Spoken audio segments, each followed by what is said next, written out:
नमस्कार दोस्तों, मेरा नाम है रंजीत कुमार और आज की इस वीडियो में हम बात करने वाले हैं पहलगाम अटैक के बाद पाकिस्तान की एयरफोर्स बॉर्डर पर फुल अलर्ट पर क्यों है। 22 अप्रैल 2025 एक ऐसी तारीख बन गई जो जम्मू कश्मीर के लोग और पूरी कंट्री कभी नहीं भूल पाएगी। पहलगाम टेरर अटैक में 26 लोगों की जान चली गई और शॉकिंगली उनमें से ज्यादातर टूरिस्ट थे जो लोग सिर्फ हॉलीडे मनाने आए थे। इस अटैक ने न सिर्फ कश्मीर को हिला के रख दिया बल्कि इंडिया और पाकिस्तान के बीच टेंशन भी एकदम हाई कर दिया है। और इसी बैकड्रॉप में पाकिस्तान एयरफोर्स ने जो मिलिट्री मूवमेंट स्टार्ट किए हैं उन्होंने सबका अटेंशन खींच लिया है। रिपोर्ट आ रही कि पाकिस्तान ने अपना साब एआरआई AEW&C एयरक्राफ्ट जो एक एडवांस एयरबोर्न रडार सिस्टम है उसे इंडियन बॉर्डर के करीब तैनात कर दिया है। ये एयरक्राफ्ट कोई नॉर्मल सर्विलियंस प्लेन नहीं होते हैं, ये एक फ्लाइंग रडार स्टेशन की तरह काम करता है जो हवा में रहकर कई सौ किलोमीटर दूर तक एयरक्राफ्ट, ड्रोन्स, मिसाइल और इवन ग्राउंड एक्टिविटी तक डिटेक्ट कर सकता है। अब सवाल यह है कि पाकिस्तान ऐसे सिस्टम को अभी डिप्लॉय क्यों कर रहा है। क्या उन्हें लगता है कि इंडिया रिटेलिएट करेगा।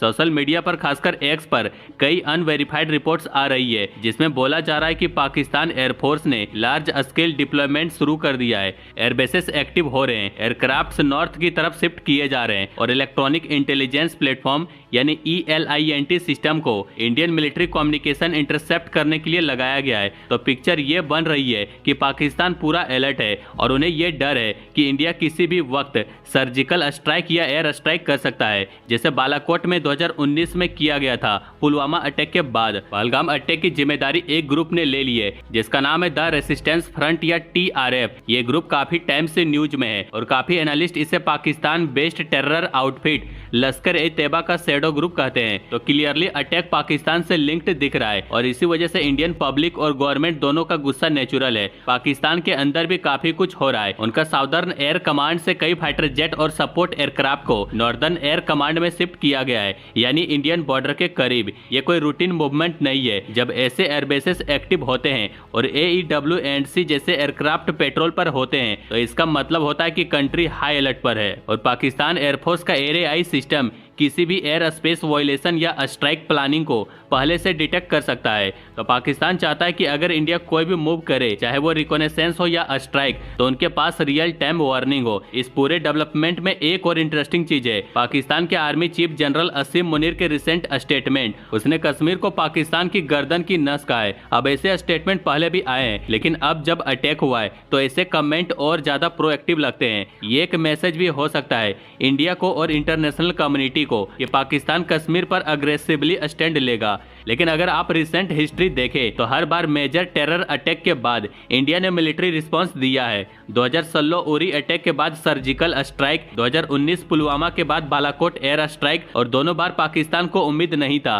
कि इंडिया इतना बड़ा स्टेप लेगा। शायद इसी वजह से अब वो कोई रिस्क नहीं लेना चाहते। अब आप सोच रहे होंगे कि इंडिया के पास इसका कोई तोड़ है या नहीं, तो डेफिनेटली है और काफी सॉलिड है। इंडिया के पास भी अपने हाईटेक AEW&C सिस्टम है जो पाकिस्तान के एआरआई सिस्टम का प्रॉपर काउंटर है। पहला है DRDO का नेत्रा AEW&C सिस्टम। ये सिस्टम EMB-145 एयरक्राफ्ट पर बेस्ड है। इसका रेडार रेंज करीब 250 से 300 किलोमीटर तक का है और ये इंडियन एयरफोर्स का रियल टाइम ट्रैकिंग और बैटलफील्ड अवेयरनेस देता है। ये एक इंडिजिनस सिस्टम है और DRDO ने इसे इंडिया की स्पेसिफिक रिक्वायरमेंट के हिसाब से बनाया है। और दूसरा है इजरायली फैल्कन AWACS यानी A50EI, और यही पाकिस्तान का एआरआई का असली तोड़ है और इनफैक्ट कई मामलों में ज्यादा पावरफुल भी है। यह सिस्टम रशियन IL-76 एयरक्राफ्ट पर माउंट होता है और इसमें इजरायली ELW-2090 रेडार लगा होता है। इसका डिटेक्शन रेंज 500 किलोमीटर तक है, यानी पाकिस्तान के एआरआई से भी आगे। इसमें 360 डिग्री रेडार कवरेज होता है